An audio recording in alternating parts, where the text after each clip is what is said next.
Voy a hablar acerca del Espíritu Santo y los dones espirituales. Hace 2 semanas, empecé con el tema del Espíritu Santo y los dones espirituales. Si alguien no lo escuchó y me gustaría escucharlo, parece que lo tenemos en Facebook y también en YouTube. Entonces puede ahí tener un poquito más del recuento de lo que pasó la semana pasada. Hoy voy a empezar a hablar de los dones específicos de una manera que espero que sea clara. ¿Por qué es tan importante esto? Porque es la forma en que Dios organizó la iglesia. Tú dices, ¿cómo organizó Dios la iglesia? Con un papa y arzobispos y cardenales, que no está en la Biblia ninguna de esas palabras que acabo de mencionar. Arzobispos, no hay ninguna palabra en la Biblia que diga arzobispo, ni ninguna palabra en la Biblia que diga cardenal, y menos la palabra papa o padre en ese sentido. Pero hay varias otras palabras que sí están en la Biblia y me gustaría el día de hoy tratarlas. Voy a tener como base bíblica, dos pasajes. Uno está en 1 Corintios 12 y el otro más específicamente en el libro de Efesios capítulo 4, versículo 11, 12 y 13, y quizá también 14.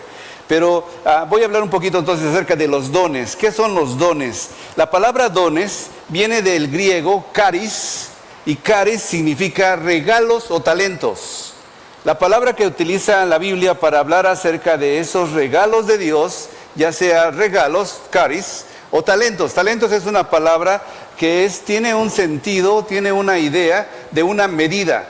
Esa palabra no es inventada por la Biblia, es una palabra que se usaba comúnmente en el tiempo bíblico. Desde el imperio babilónico hasta el imperio romano, pasando por todos esos 500, 600 años, la palabra talento era una palabra común usada como medida.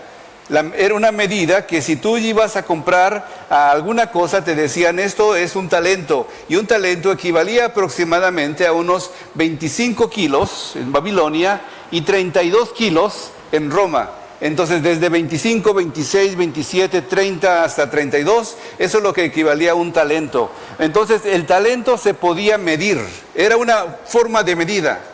Cuando la Biblia habla, por ejemplo, del libro de Mateo y también Lucas, acerca de los talentos, dice que un hombre, dice Jesús, una parábola de Jesús, le dio a 3 hombres diferentes. A uno le dio 1 talento, a otro le dio 5 talentos y a otro le dio 10 talentos. Y cada uno le dijo, trabajen de su talento. Y uno lo enterró y le dijo, ¿dónde está tu talento? Cuando llegó el Señor a cobrarle.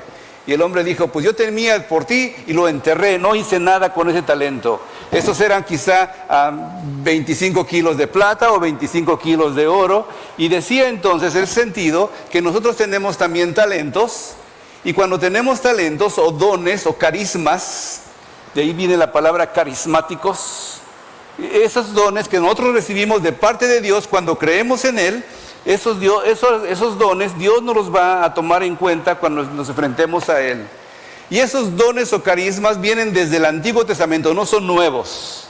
No son solamente del Nuevo Testamento en adelante. En el Antiguo Testamento el Espíritu Santo también daba ciertos dones o carismas a ciertas personas específicas. Solamente ciertas personas específicas. Encontramos, por ejemplo, a Noé, que Dios le permitió que construyera un arca y le dio capacidad, talentos o dones para saber cómo poder hacer un arca en un tiempo donde no había arcas, en un tiempo donde no llovía. ¿Cómo podía él construir o tener la mente de saber que esa construcción que estaba haciendo iba a flotar?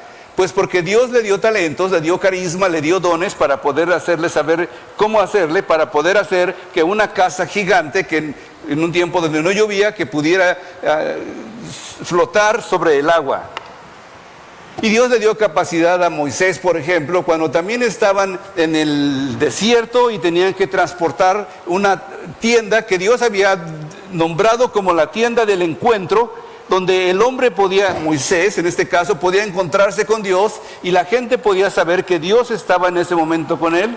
Pues Dios le dio talento a Moisés y le dio talento a ciertas personas de la congregación para que tuvieran habilidad en las manos para poder hacer lo que él quería que hicieran.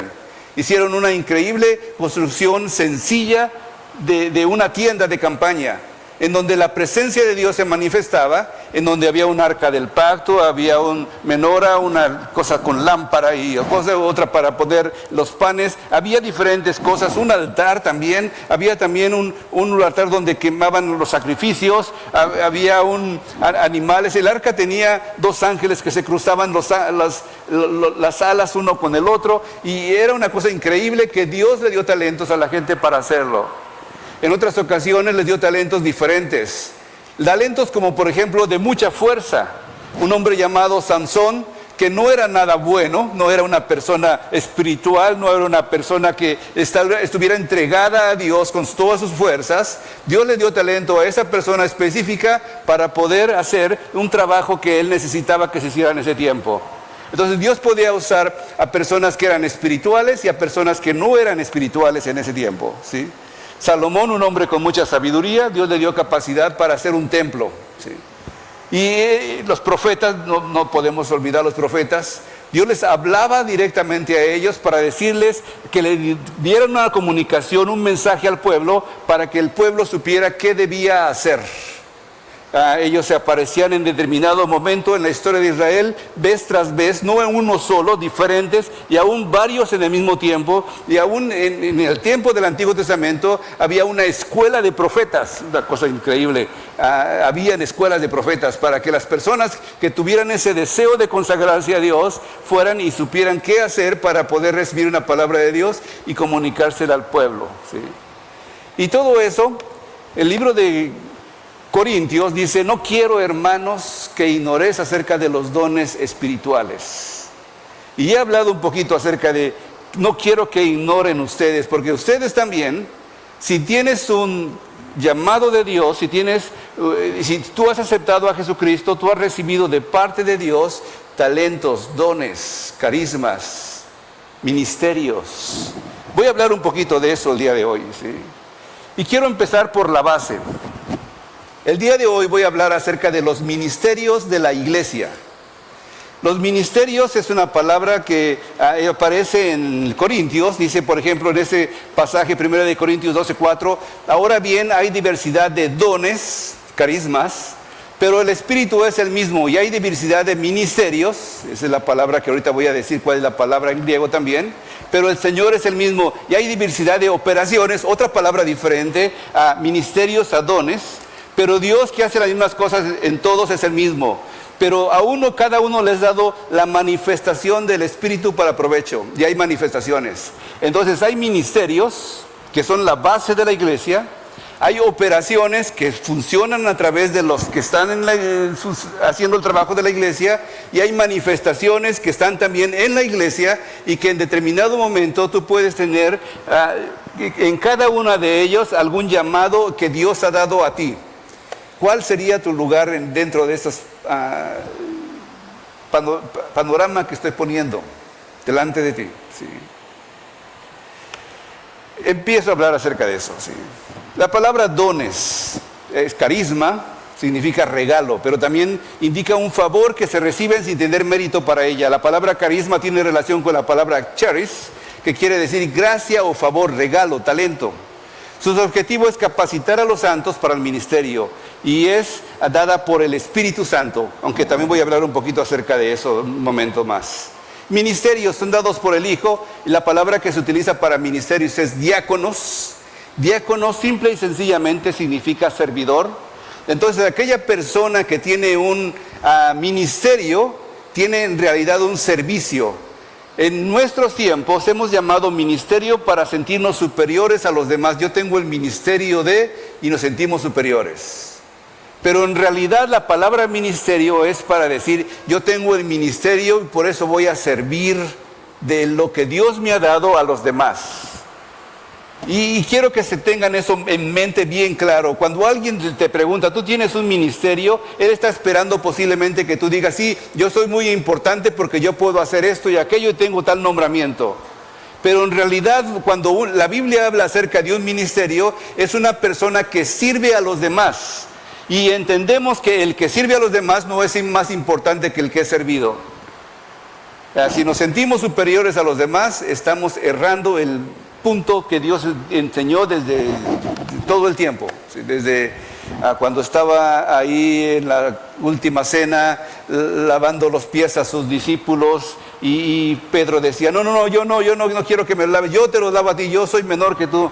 Y él decía, si yo soy el maestro y el Señor, bien lo dices que soy el maestro y el Señor, pero si yo lo hago con ustedes, ustedes tienen que hacerlo a los demás.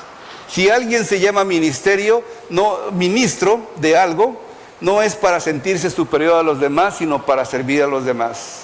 Y la última cosa, operaciones o actividades. La palabra es energema, y energema es una persona que está trabajando específicamente en un presente continuo.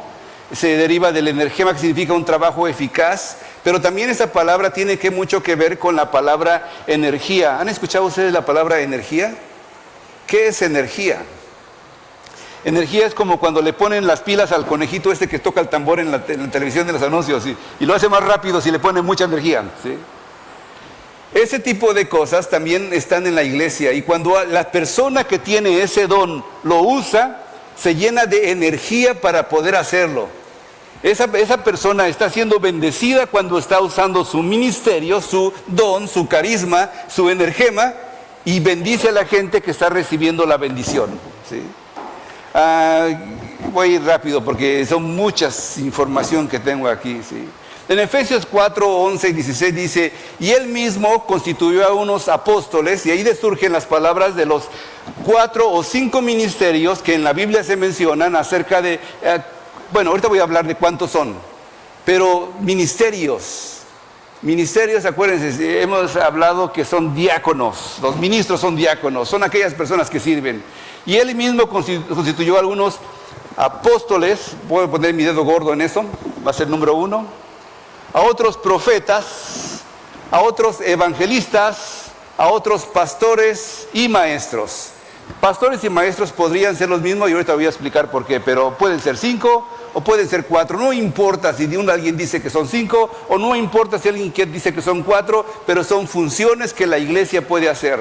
¿Y cuál es la razón por la que él instituyó a todos estos 5 ministerios? Dice, continuando la lectura, a fin de perfeccionar a los santos para el ministerio, a fin de que todas estas personas están perfeccionando a toda la congregación para que puedan hacer ministerio o diaconía, para que puedan servir mejor, hasta que todos lleguemos a la unidad de la fe y el conocimiento del Hijo de Dios, ¿sí? Todos lleguemos al conocimiento de la fe y el conocimiento del Hijo de Dios, sino que siguiendo la verdad en amor. O sea, la otra idea de esto es que toda aquella persona que tiene un ministerio tiene que hacerlo en amor.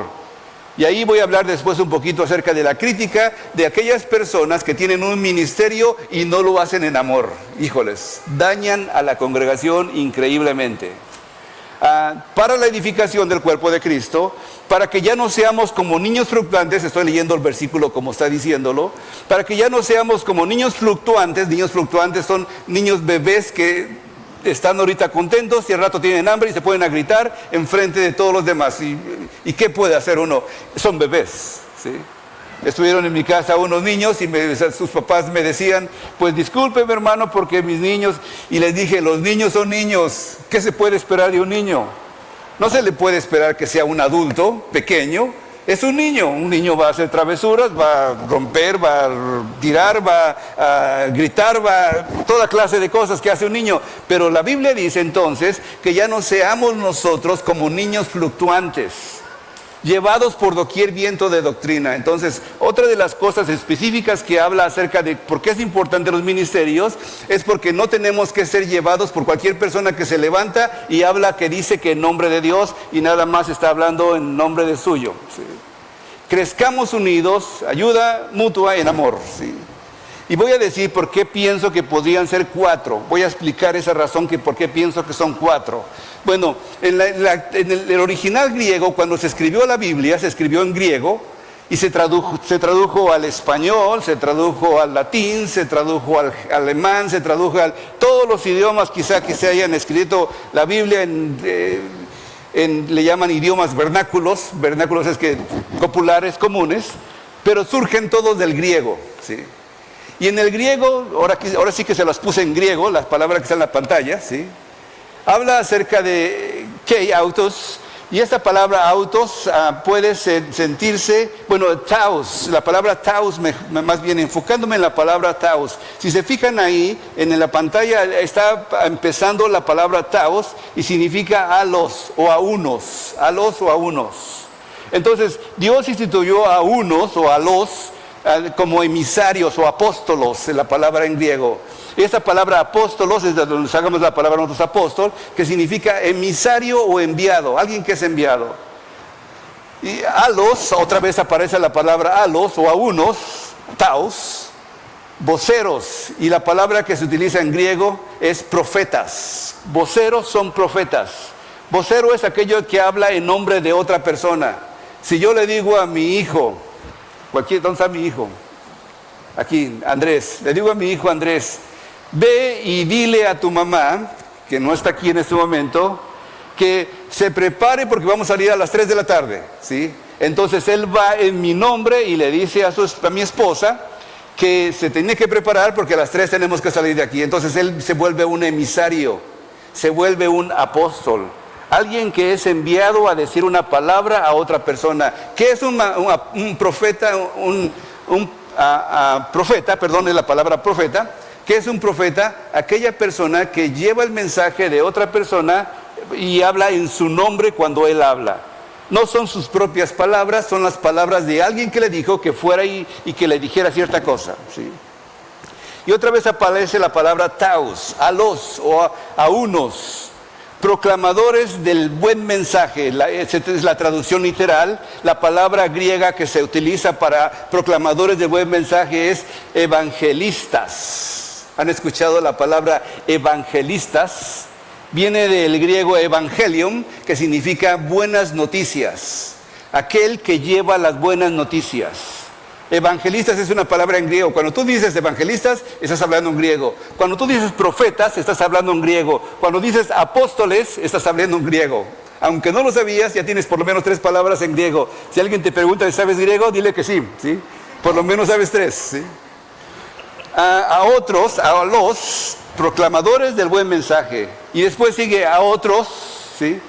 A otros, taos, a los pastores. Y ya no aparece la palabra a otros, maestros. Nada más aparece una sola vez, pastores, a los pastores y maestros. Entonces, gramaticalmente, aquellas personas que piensan que solamente son 4 ministerios, tienen razón, porque gramaticalmente se puede comprobar que solamente hay 4 funciones dentro de la iglesia. Y ahorita voy a hablar un poquito más de eso. Pero también alguno puede decir, no, pero ahí está la palabra y, kai, que es y, maestros. Entonces, pastores y maestros, aunque no utiliza la palabra alos o taos. Bueno, también vamos a decir que son 5 o vamos a decir que son 4. ¿Cuáles serían las diferencias? Bueno, 4 aparece 305 veces en la Biblia y tiene mucho sentido también. Por ejemplo, en la creación, en el 4º día Dios creó el sol, la luna y las estrellas y todo el día y la noche. En Génesis 10:14 dice que se menciona que el jardín del Edén corrían 4 ríos. En otro pasaje, en Ezequiel, dice que el Espíritu Santo estaba en los 4 vientos de la tierra. 4 vientos de la tierra. Y todos conocemos, por supuesto, los 4 evangelios, que son 4 evangelios. Entonces parece que está muy bien. En Marcos 3, por ejemplo, 4:3 al 8, habla acerca de que Jesucristo habla de la parábola del buen samaritano y dice que hay 4 tipos de tierra. Entonces 4 es una palabra importante. Pero también en el 5 también es una palabra importante porque hay también algunos ejemplos. Sí, por ejemplo, la parábola de las 10 vírgenes, 5 fueron prudentes y 5 fueron imprudentes. 5 también son los libros que escribió Moisés, Génesis, Éxodo, Levítico, Número y Deuteronomio. 5 piedras agarró a David el arroyo para tirarle una piedra al gigante. 5, entonces 5 también podría ser, es más, y tenemos 5 dedos, entonces puede ser 5. Puede ser 4, no importa si son 4 o 5, lo importante es que ahí están. Si alguien dice y escuchas un sermón que dice solo son 4, gloria a Dios. Y alguien escuchas que dice, solo son 5, gloria a Dios también. Sean 4 o sean 5, no importa. ¿Sí? Pensando en esa idea de la mano, voy a empezar a hablar acerca de los 5 ministerios.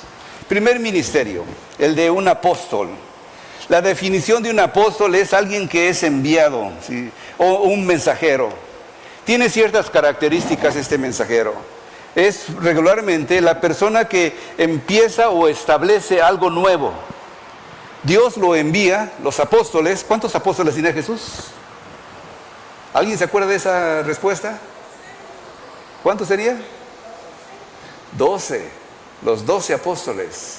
Dios los envió y por eso se le llama apóstoles. Porque Él los envió. Los envió a diferentes lugares a predicar la palabra de Dios. Los apóstoles eran importantes porque eran mensajeros, pero era más importante de aquel que hablaban la palabra.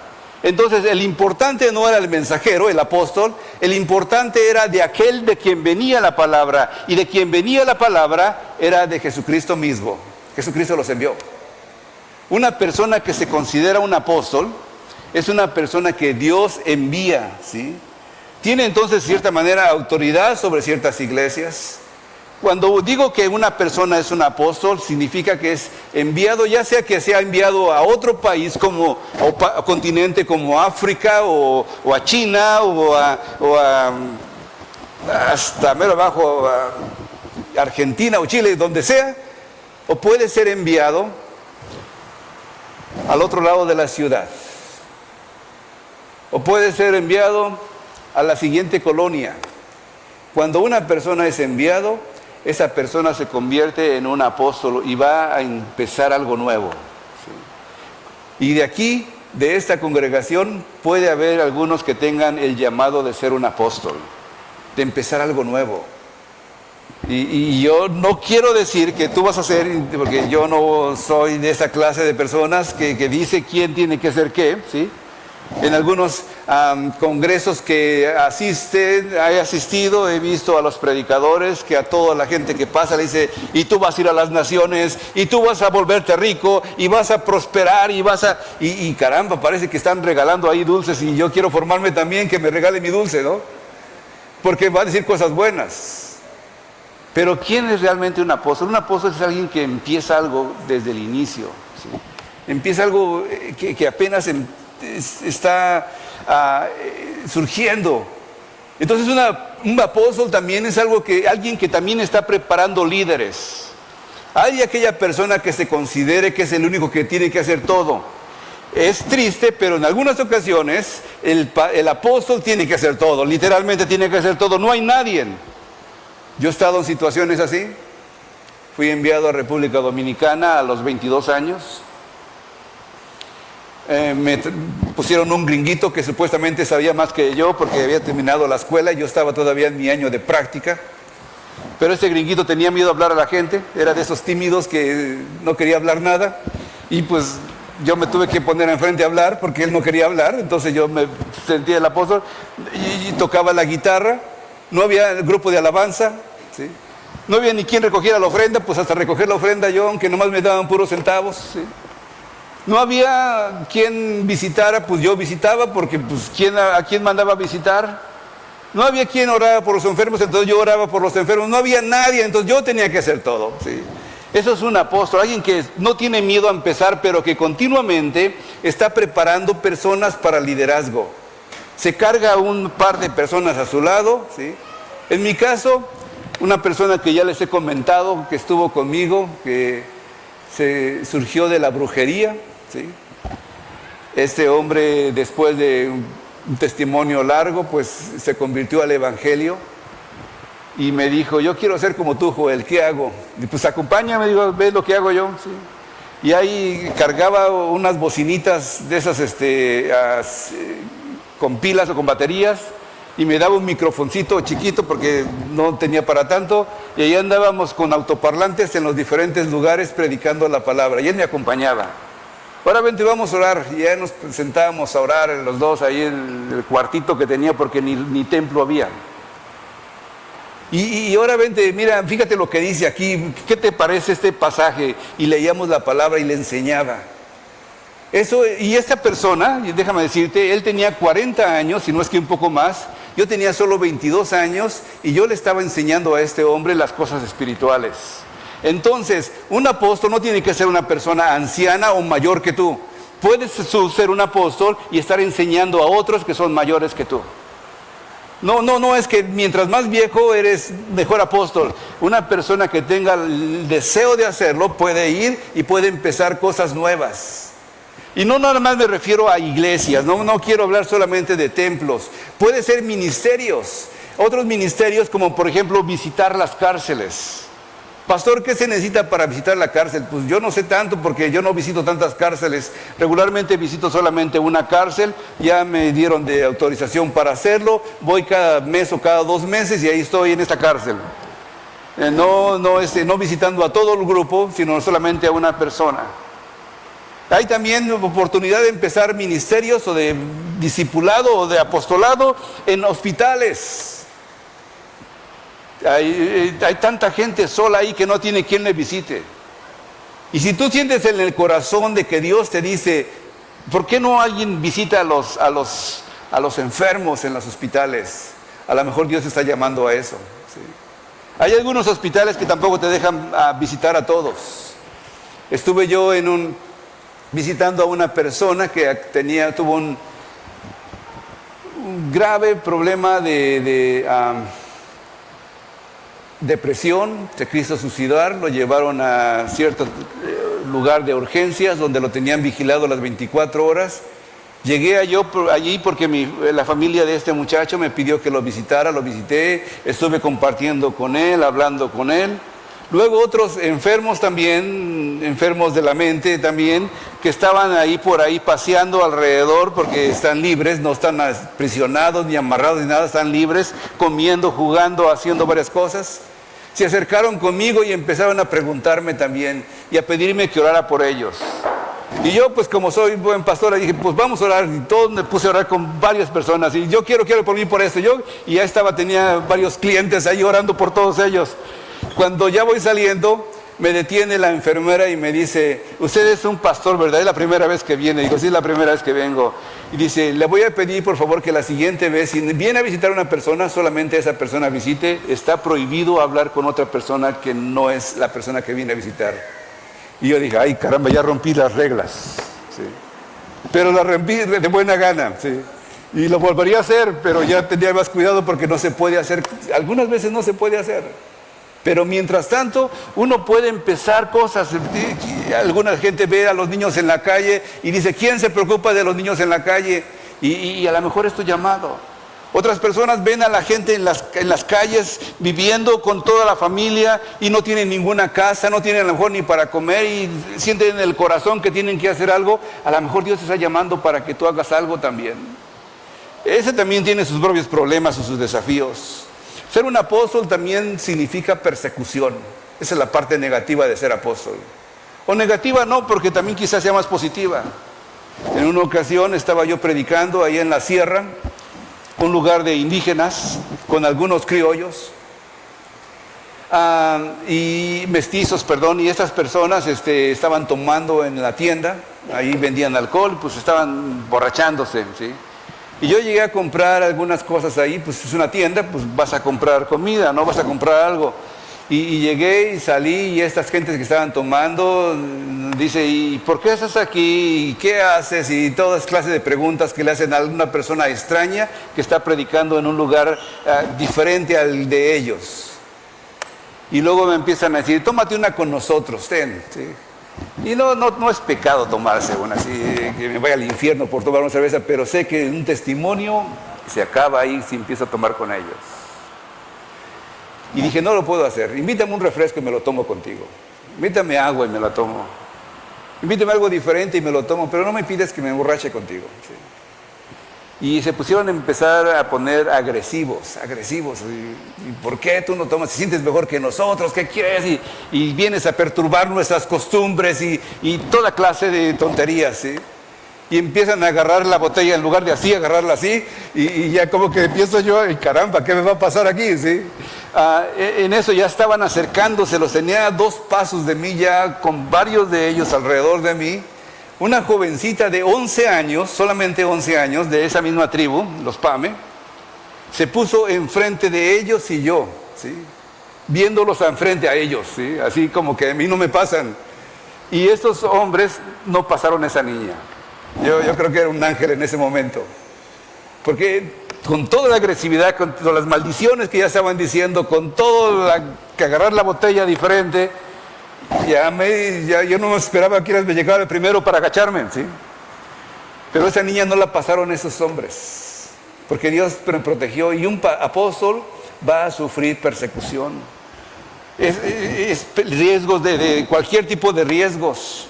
Otro de los problemas de ser un apóstol, te voy a decir, porque creo que lo he sido, he estado en diferentes lugares predicando aquí y allá, es la soledad que se tiene cuando uno está predicando y no hay alguien que esté en tu misma sintonía o que tú puedas ir a la iglesia. En ese tiempo estaba yo predicando en un lugar que no tenía iglesia, no tenía cristiano, no tenía nada, ¿sí? ¿Con quién te reúnes ahí para alabar a Dios? ¿Quién te enseña a ti? Se siente una soledad, se siente sequedad, ¿sí? Tienes ganas de ir a la iglesia y sentarte ahí y que otros canten y que otros prediquen y que otros te animen a ti. Pero ¿quién te va a animar? Un apóstol pasa por esas circunstancias. Un apóstol también puede estar, si es que no está continuamente aprendiendo de la palabra, tiene el riesgo de enseñar cosas que no son correctas. Y por eso necesitamos otros ministerios, y voy a hablar de otros ministerios en un momento. Tiene tentaciones también.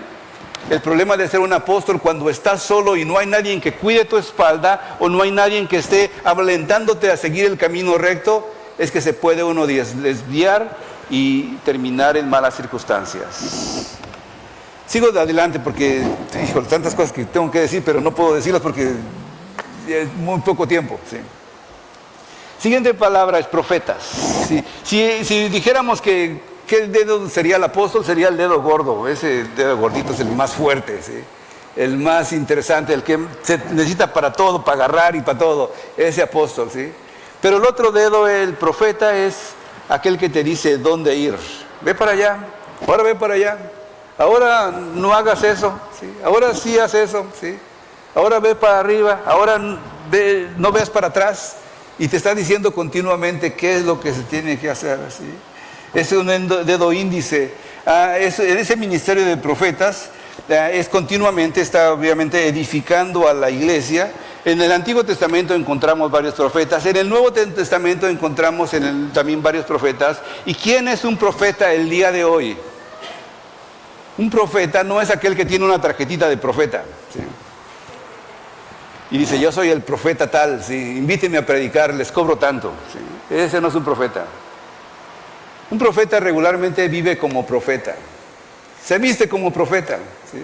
Yo no puedo ser profeta porque tengo corbata muy bonita, con una cruz y toda la cosa, ¿sí? Me arreglo y soy medio vanidoso por eso a veces, ¿sí? Un profeta viene hasta con chanclas, ¿sí? Es más, el profeta del Antiguo Testamento, el Nuevo Testamento, Elías andaba con piel de camello y su pelo todo desarreglado posiblemente, un cincho también. En el Nuevo Testamento encontramos a Juan el Bautista también, que lo ves y ¿qué clase de loco será? ¿Así? ¿De dónde lo sacaron? Era una persona que no se interesaba tanto en sí mismo, pero estaba continuamente hablando de lo que Dios quiere. Y nosotros podemos ser también profetas cuando hablamos a otra persona lo que Dios quiere. Una persona que sabe la palabra de otras personas que están actuando de una manera incorrecta, y tú le puedes decir, en el nombre del Señor, mira, la palabra de Dios dice que, y te estás volviendo un profeta porque le estás llevando a lo que dice la palabra de Dios. Le estás dirigiendo. Oiga, pastor, ¿cómo ve? ¿Voy para acá o para allá? ¿Y ya oraste? ¿Sí? ¿Qué te dice el Señor a ti? ¿Sí? Y tiene una palabra, no te dice del futuro que te va a ir bien y que te vas a prosperar y tanta cosa, sino que continuamente te está enfocando a regresar a Dios, ¿sí? Hay una revelación de parte de Dios complementan también a los apóstoles y a los líderes, y tienen una palabra de sabiduría y conocimiento. Algunas personas pueden, sin saberlo, ser profetas. Cuando vino la semana pasada este predicador, ¿sí?, me dijo una hermana que le dijo algo de sus hijas. Dice, y yo tengo hijas, y mi preocupación principal son mis hijas. Y me dijo algo de mis hijas.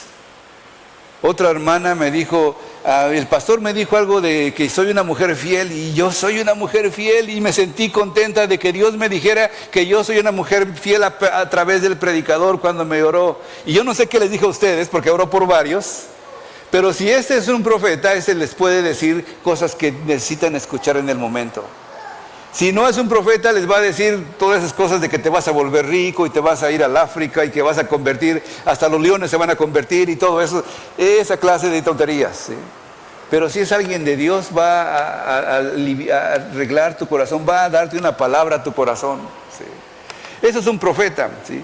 Un profeta también tiene características como edifica la iglesia, confirma la dirección que es de parte de Dios, selecciona las escrituras y la presenta al cuerpo de Cristo, tiene entonces conocimiento, tiene también sus dificultades esto de ser profeta, ¿sí? De ser profeta. Voy a decir algunas cosas que pueden ser difíciles para los profetas. El profeta también puede predicar un evangelio diferente al de Cristo. Se ponen enfrente y empiezan a decir cosas que no deben decirse, ¿sí? Eso lo aprendí de cuando estuve en República Dominicana. Me parece que había una mujer en Puerto Rico que se llamaba Mita. Así, ¿verdad? Mita, ¿verdad? Me contaron su testimonio de esa mujer de Puerto Rico, que afectaba también a la República Dominicana. Decían que era una mujer usada por Dios, increíble. Predicaba la palabra y decía palabra de Dios a la gente, y la gente empezó a decir, ella es el Espíritu Santo. Y la mujer dijo, sí, yo soy el Espíritu Santo. Alguien que hablaba en nombre de Dios, que hacía milagros, señales y toda clase de cosas, empezó a sentirse el Espíritu Santo. Obviamente llegó el día que se murió esta mujer, la gente empezó a adorarla como si fuera el Espíritu Santo, y se murió y dijeron, bueno, Mita, ¿quién era del segundo? Ya se me olvidó el nombre. ¿Abraham? Aarón. Ya. Mita en Aarón, ¿sí?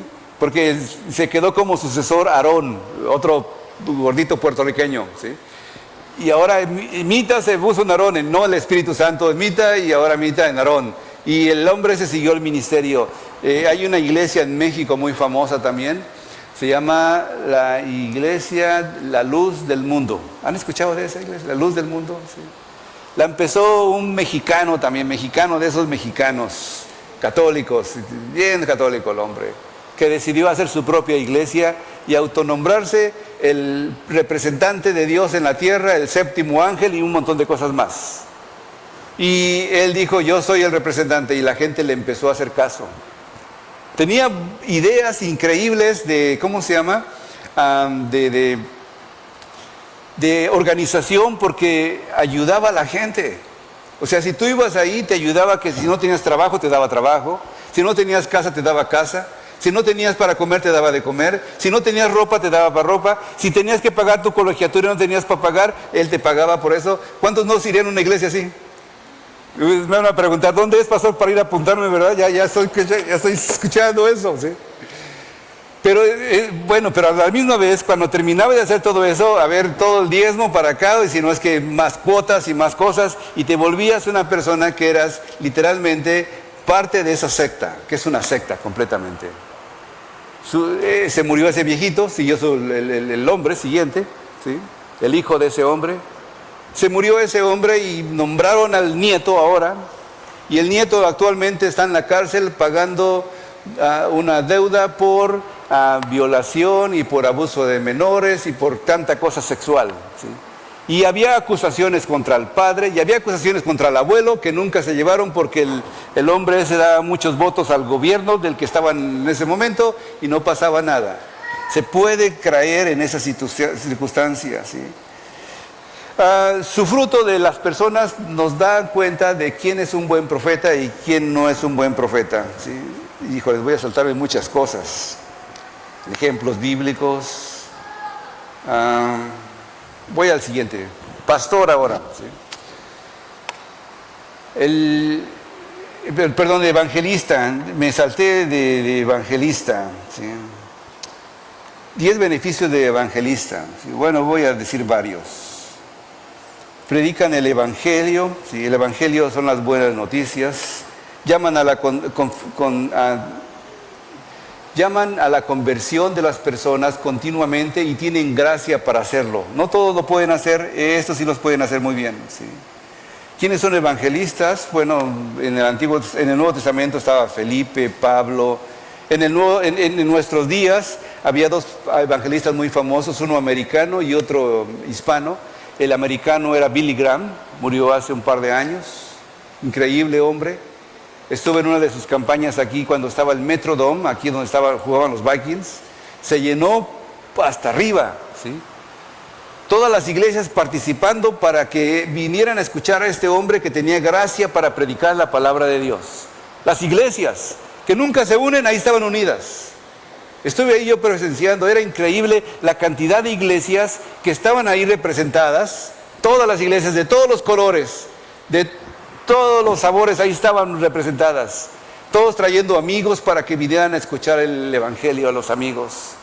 Y este hombre predicó una predicación y lo ves así descrito y dice, esto yo lo puedo predicar también, pero este hombre lo predicaba de tanta gracia, que la gente empezaba a caminar así como ríos, desde arriba empezaban a bajar para venir y recibir una oración para que fueran salvos, para recibir a Cristo en su corazón. Esas personas tienen una forma ideal para hablar la palabra. Otro de los famosos es Luis Palau, de ese es hispano, el hombre, creo que era argentino, ¿sí? Ya se murió también. Pero no nada más son aquellas personas que tienen un púlpito y están en estadios. Un evangelista es una persona que invita a sus amigos, que le interesa que las personas conozcan de Dios. Que llama a alguien y dice, ¿por qué no vienes a la casa de Dios? Mira, hace tiempo no te veo. ¿Tienes problemas? Mira, ven a Jesucristo, Jesucristo te puede ayudar. No tienen que tener un púlpito ni un micrófono.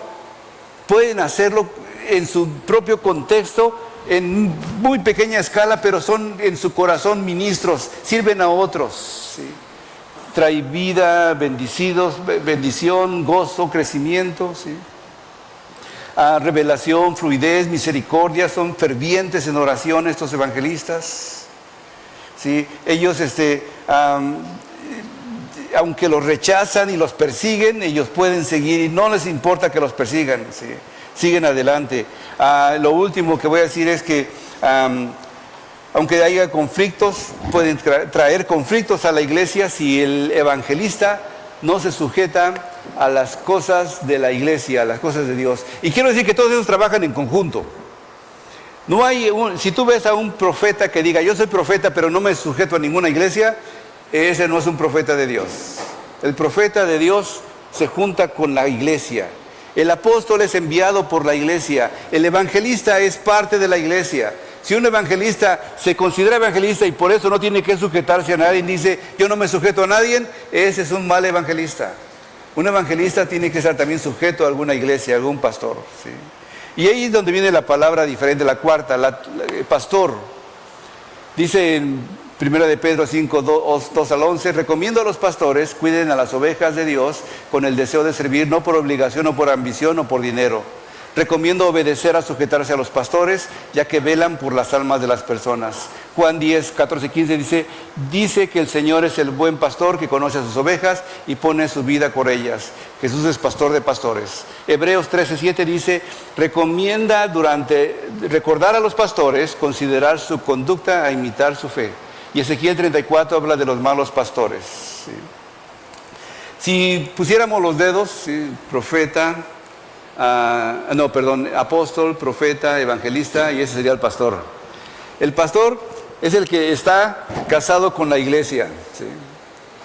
El pastor debe de amar a su iglesia.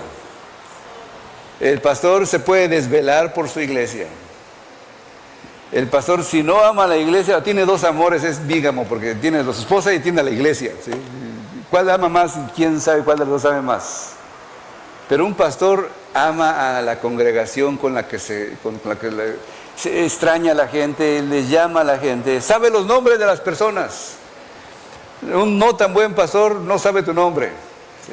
Un pastor que quiere ser un buen pastor debe saber tu nombre y te conoce y sabe lo que estás pasando y ha orado por ti y tiene preocupaciones cuando está, aún cuando está, en mi caso, mi bicicleta ahí, estoy pidiendo, ay Señor, ayuda a esta pareja que me pidió oración, ayuda a este muchacho que está en el hospital.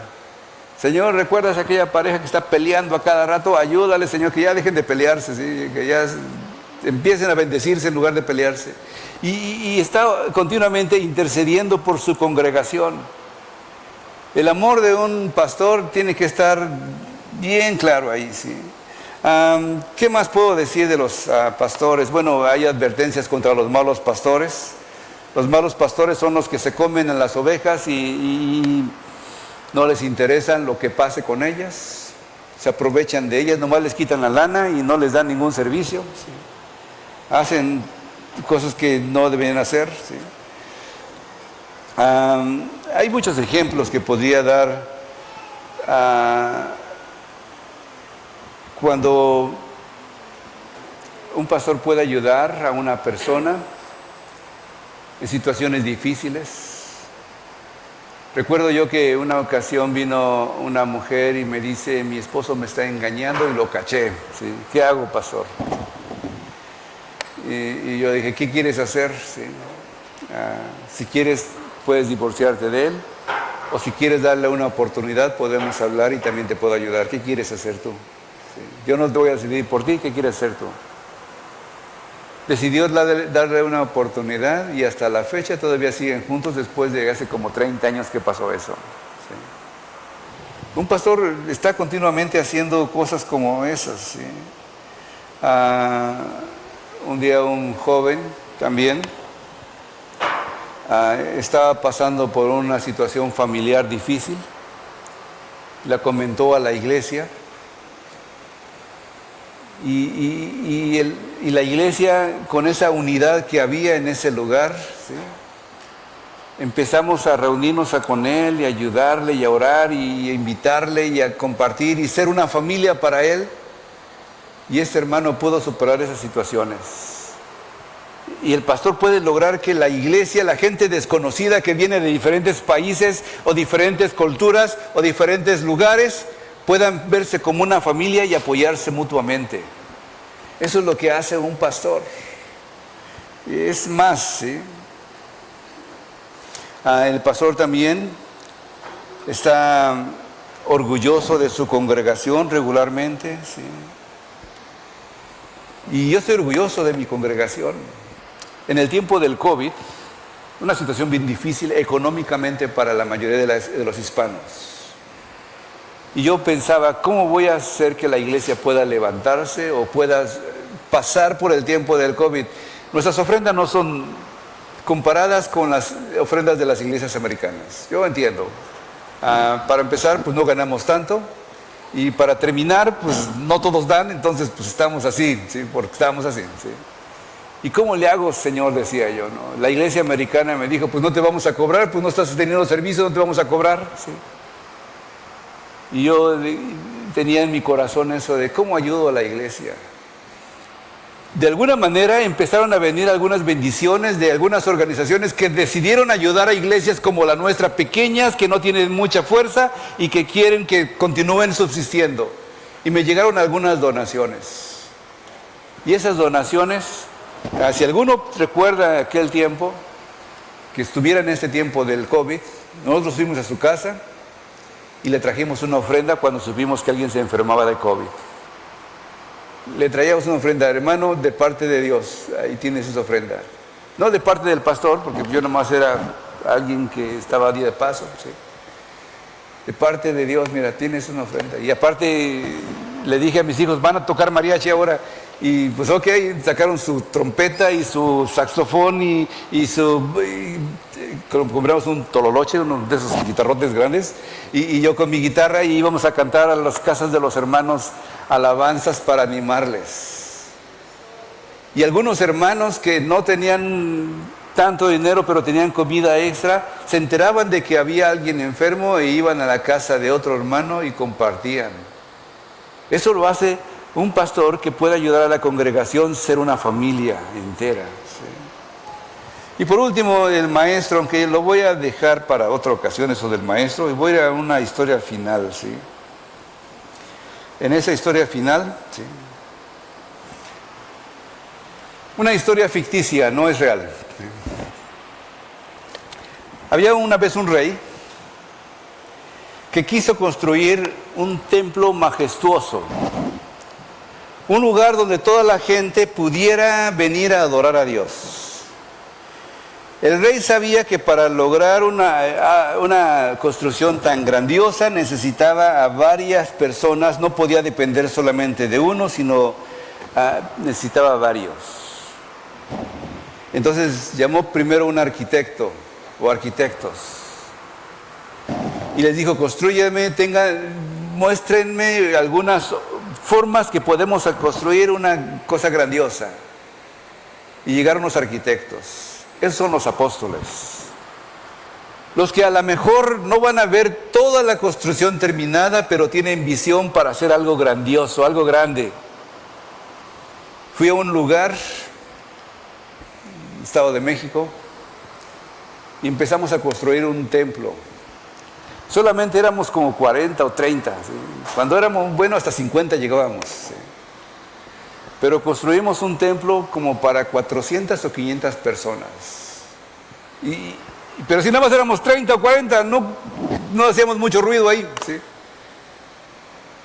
Han pasado más de 30 años que construimos esa iglesia y esa iglesia sigue en pie y hay mucha gente que está alabando a Dios en ese lugar. Un arquitecto ve las cosas más allá o terminadas cuando aún no se terminan. ¿Sí? Y dijo el rey: bueno, ya tengo los arquitectos. Y después llamó el rey a otro hombre. A estos hombres les dijo: vayan por las calles y los pueblos y las ciudades y díganle a la gente que hay trabajo aquí, que vengan a la casa del rey, que el rey tiene un trabajo para ellos. Y esos hombres fueron a todas las ciudades, a las casas, tocaban las casas, iban a las escuelas, iban a los trabajos y decían: hay trabajo aquí. Y la gente empezó a venir de diferentes lugares. Esos son los evangelistas. Los evangelistas son los que van a las casas, a las calles, a las puertas, a las cárceles, a donde quiera que pueden ir y le dicen: vengan que hay trabajo en la casa de Dios. Y después el rey convocó a los profetas, antes de eso los profetas, a los que hablaban la palabra de Dios, a los que le decían a los arquitectos: mira, ¿por qué no tienes un poco más de visión y haces esto? ¿Y por qué no lo arreglas de esta manera para que quepa más gente? ¿Y por qué no empiezas una carretera aquí para que la gente pueda más fácil venir? El rey quiere que todos puedan venir, hace esta carretera. Y esos eran los profetas, que buscaban que ese lugar no nada más fuera un lugar bonito, sino también accesible para todas las personas. Y después llamó a los pastores, más bien a los capataces en aquel tiempo, los organizó para que pudieran organizar a la gente y pagarles también cuando se necesitaba pagarles. Pero no nada más eran capataces, estaban encargados de cuidar el bienestar de los trabajadores. Entonces se volvían como médicos, ayudándoles a sanar sus enfermedades y asegurarse de que todos estuvieran bien alimentados. Entonces este capataz se volvía cocinero, cocinando la comida para que todos pudieran comer, ¿sí? Y también que descansara la gente cansada después de toda una semana de trabajo. Entonces se volvieron hasta como housekeepers, esos que te limpian la casa para que estés bonito lugar cuando tú llegas a buscar descanso. Y consolaban a aquellos que se sientan débiles o desanimados. Se volvían psicólogos esos capataces. le daban consejo a la gente. ¿Sí? Y mantenían a los equipos de trabajo juntos, eran como coordinadores, recordando que estaban construyendo el edificio, no solamente un edificio, sino un hogar para Dios. Y por último, el rey llamó a los maestros, a los que instruyeron a la gente para decirles cómo hacer el trabajo correctamente. Si alguien estaba construyendo mal, le decía, mira, esa construcción se va a caer, quítala mejor y empiézala de esta forma, y les daba instrucciones para los demás cómo trabajar. ¿Sí? Cuando el templo fue terminado, era más que una simple estructura de piedra y madera, era un símbolo de la unidad de todos los ministros trabajando juntos para un solo propósito, la gloria de Dios y el crecimiento de su reino. ¿Sí? Eso es lo que hacemos cuando estamos congregados y participando en los ministerios diferentes de la iglesia. ¿Sí? Entonces nuestro llamado es a colaborar y servir y cumplir nuestro propósito con humildad y fidelidad para que el templo del Espíritu, el templo que estamos construyendo, su iglesia crezca fuerte y gloriosa. Y ese es tu llamado para ti también el día de hoy. Vamos a orar. Toma la mano a alguien que está por ahí. Y juntos vamos a leer este pasaje que es el Padre Nuestro. ¿Todos están tomando la mano a alguien? Gracias. Está en la pantalla, creo que está suficientemente claro para decir estas palabras todos juntos. Padre nuestro que estás en los cielos, santificado sea tu nombre, venga tu reino, hágase tu voluntad en la tierra como en el cielo. Danos hoy nuestro pan de cada día. Perdona nuestras ofensas, como también nosotros perdonamos a los que nos ofenden. No nos dejes caer en tentación y líbranos del mal. Y yo sé que ahí dice amén, pero ¿sabes que en el original no dice amén? No dice amén. Y también alguien incluyó la doxología que dice, porque tuyo es el reino, el poder y la gloria por todos los siglos, amén. Eso alguien lo incluyó más, no está en el original. ¿Por qué? Porque cuando decimos amén, decimos que así sea, como un deseo que así sea. Pero Jesús es el amén. Y cuando Jesús es el amén es así es. Así es. Él es nuestro Padre que está en el cielo. Su voluntad se hace en la tierra como en el cielo. Él nos da el pan de cada día. Él nos perdona nuestras ofensas como perdonamos a nuestros deudores. Y Él nos permite que no caigamos en tentación y te puede librar del mal o te está librando del mal el día de hoy. No mañana, no a ver si Dios quiere o no. Dios lo está haciendo. Dios es el amén y pertenecemos a esa iglesia que creemos las palabras de Jesús. Vamos a orar. En el nombre de Jesús te doy gracias, Señor, por la misericordia que tienes para todos nosotros. Y te doy gracias porque es un solo cuerpo. Diferentes ministerios, diferentes diaconías, diferentes servicios, diferentes operaciones, energemas, diferentes carismas, diferentes dones, pero somos un solo cuerpo.